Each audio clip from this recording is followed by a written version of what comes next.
My mother didn't lower her voice. She set her spoon down, looked straight at me, and said, "Your sister is coming with her 2 kids to live here. You need to leave. You parasite." The word hit the table harder than the dish she pushed away. I blinked once. "You're joking, right?" She actually laughed. "No, I'm serious." Henry didn't look up. The light above us flickered as if it understood something I didn't. My father's chair stayed empty. My place in that house vanished with it. I didn't argue. I didn't break. I just sat there, my hand cooling against the glass, already planning the silence that would come next.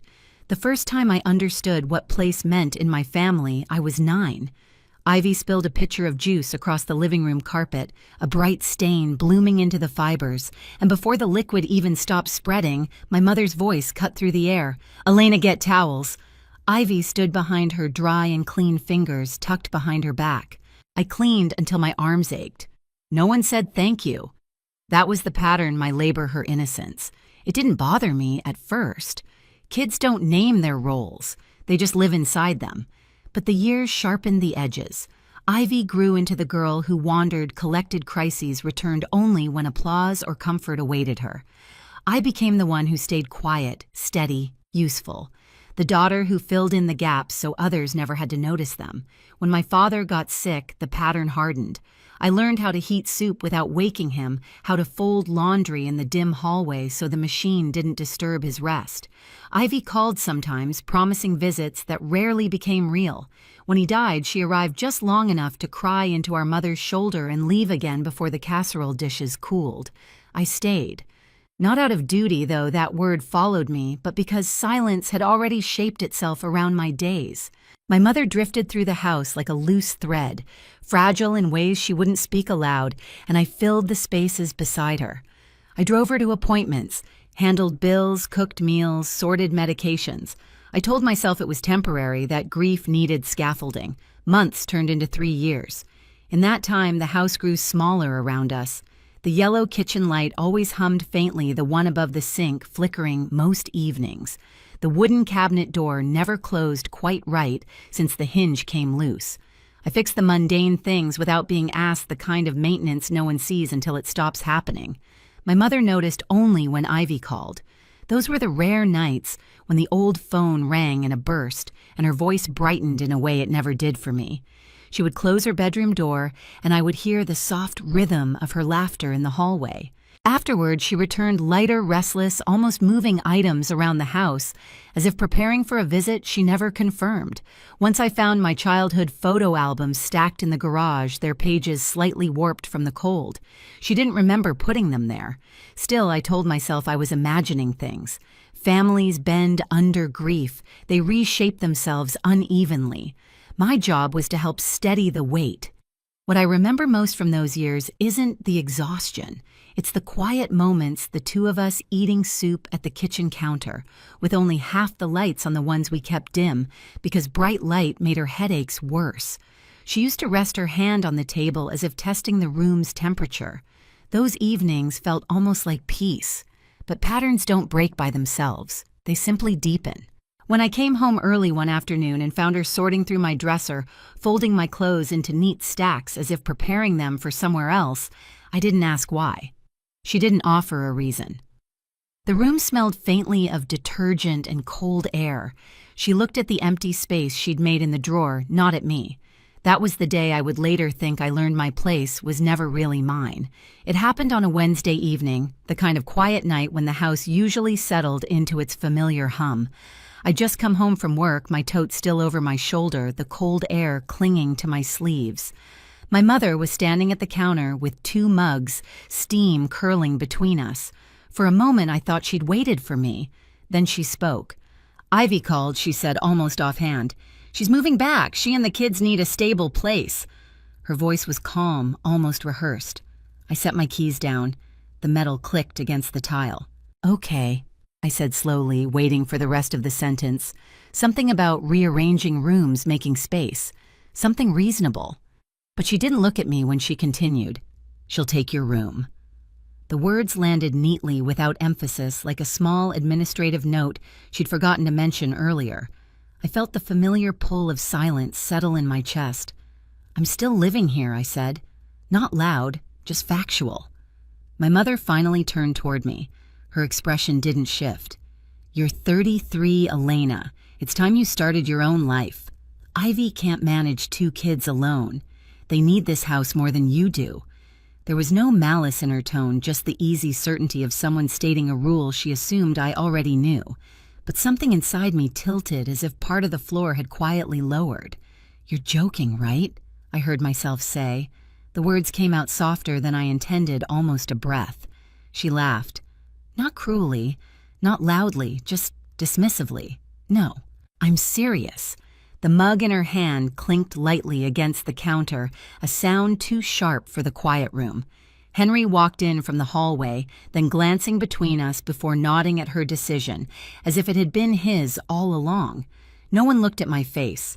No one waited for my reaction.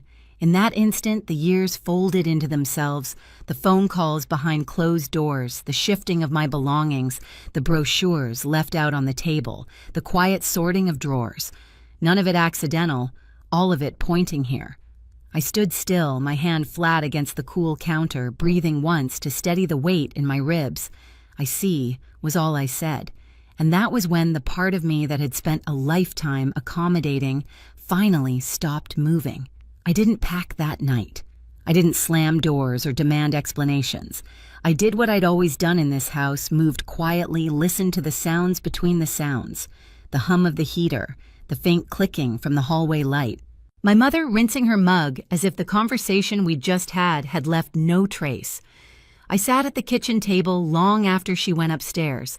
The chair across from me, the one my father used to take, felt impossibly empty. That emptiness steadied me. It reminded me what silence can do when it is finally chosen, not imposed. By morning, I had a plan. I woke before sunrise, the sky still bruised blue over the neighborhood. My movements were steady, almost ceremonial. I brewed a small pot, not for comfort, but for clarity, and placed my tote on the table. Inside it, I began placing the items that mattered my identification, the payments I'd managed for the house over 3 years, the bills I'd covered, the records of repairs I'd paid for. Paper after paper, each one a ledger of invisibility. At 6:12 a.m., I opened the laptop in the dim light and logged into the shared account my mother and I used for household expenses. My fingers didn't tremble, but something inside me did something old, something tired. The numbers appeared slowly loading line by line until I saw the irregular withdrawal again. Money gone without a word. Not the amount itself, but the assumption behind it that what I earned was hers to rearrange. I exhaled once a long, level breath. Then I opened a new bank account at a different institution with a few clicks. The transfer of my remaining savings was quiet, almost gentle. A simple shift of digital decimals, but it felt like a door closing softly behind me. By 7 Hazura, the house had woken. I heard Henry's footsteps in the hallway, the too loud clearing of his throat he always did before entering a room. I didn't greet him. Instead, I stood at the counter sorting receipts into folders. He watched me for a moment, then walked past without asking what I was doing. That indifference helped more than he knew. It confirmed how invisible I'd become, and how easy leaving could be when no one was looking at me to begin with. Before leaving for work, I took a slow walk through the house. I wasn't nostalgic. I wasn't sad. I was gathering data, scanning the space the way I scanned spreadsheets. The loose cabinet hinge, the draft near the back door, the stack of mail on the console table addressed mostly to me. All the tiny tasks that had kept this place functioning quietly like a machine no one noticed running. I left them all where they were. At the office, I didn't speak about the night before. Instead, during lunch, I stepped outside into the crisp air and made a phone call to Adele. The attorney Mira had recommended months ago when she joked that I needed legal armor for the way my family operated. At the time, I'd laughed. Now her number felt like a lifeline. Adele's voice was even steady, careful with details. I told her the essentials. She asked sharp questions.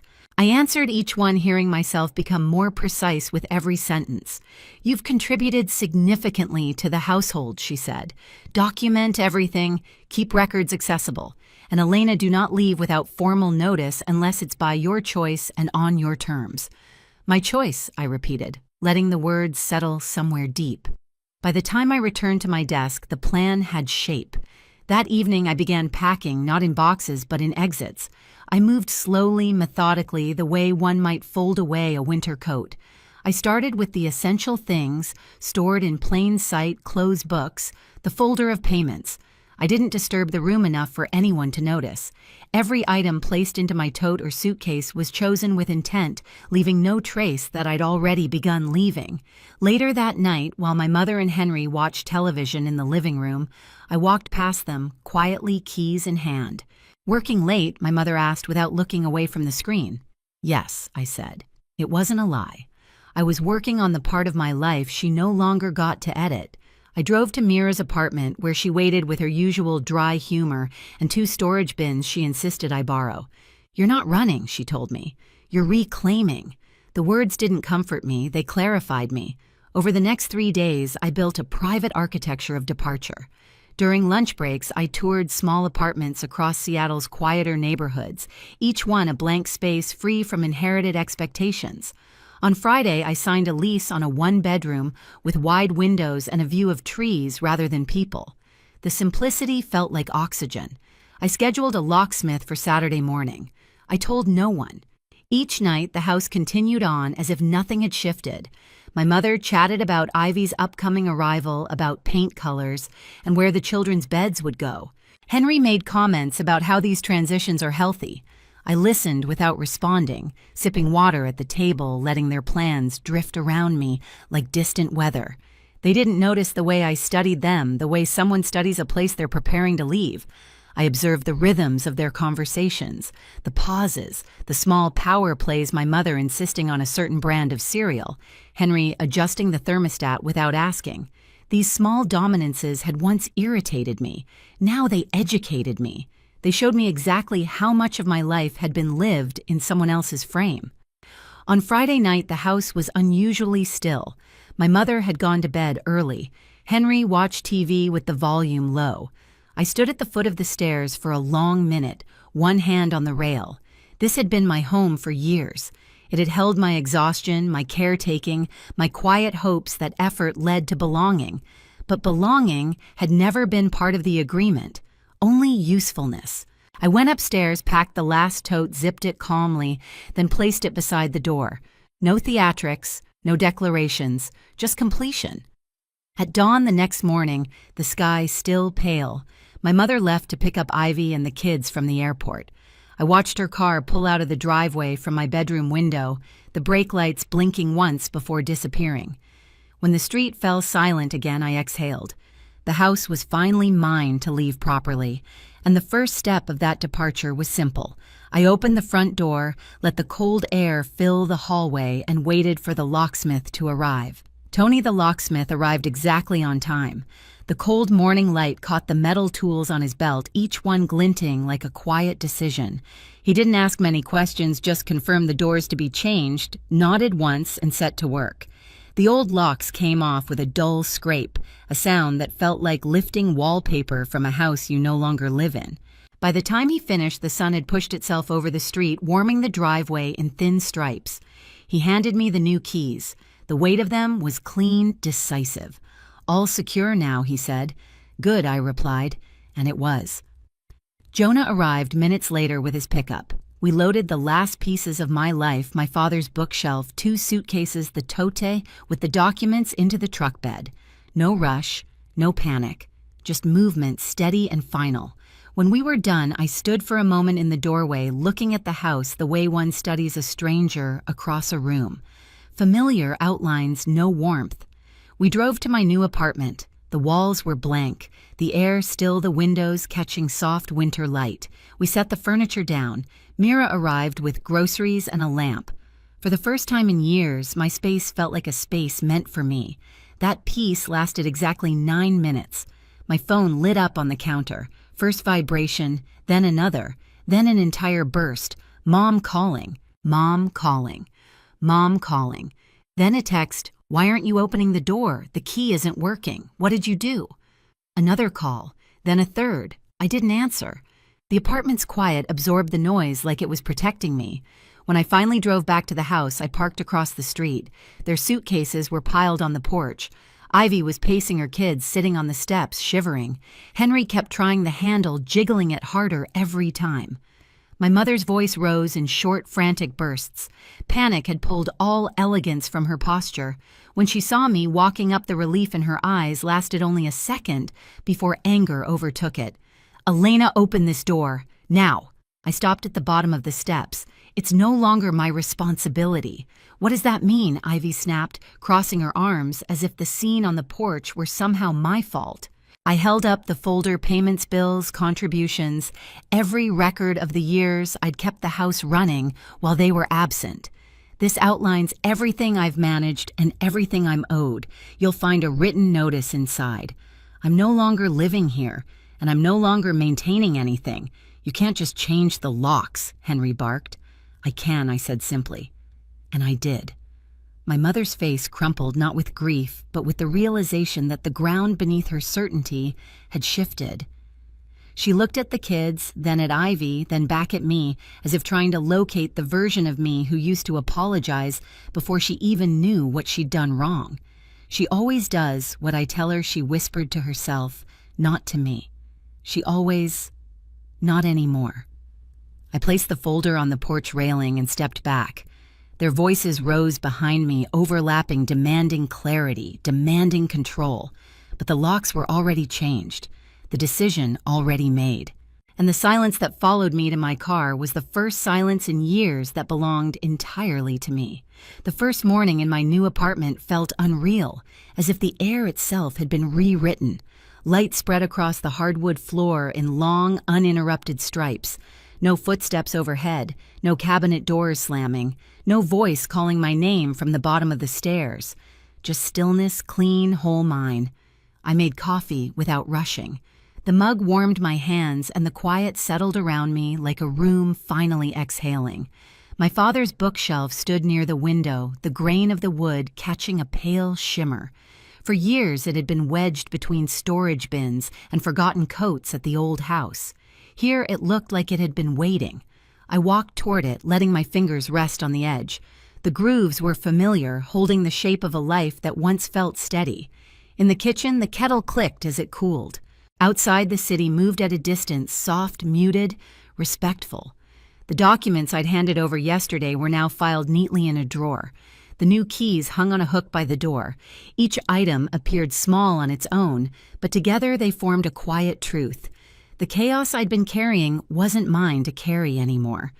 For the first time in a long time, I wasn't bracing for the next request, the next criticism, the next shift in someone else's mood. My body recognized the difference before my mind did. My shoulders lowered, my breath deepened. The knot beneath my ribs loosened, then dissolved. I stepped onto the balcony, letting the cold morning air move across my face. Cars hummed far below. A single plant on the railing leaned toward the light. Nothing dramatic had happened. No grand apology, no dramatic confrontation, no sudden reunion. Just space. And in that space, a life that finally had room to begin. Some doors close with a slam, others with a turn of a key. But the ones that matter most are the doors you learn to close quietly on expectations, on patterns, on the version of yourself that stayed too long in rooms that never made space for you. Walking away wasn't punishment. It was clarity. A boundary drawn not in anger, but in steadiness. And in the stillness that followed, I finally heard something I'd missed. For years, my own life unfolding without permission. If this story stayed with you, stay close. There are more voices, more truths, more cold, quiet reckonings to tell.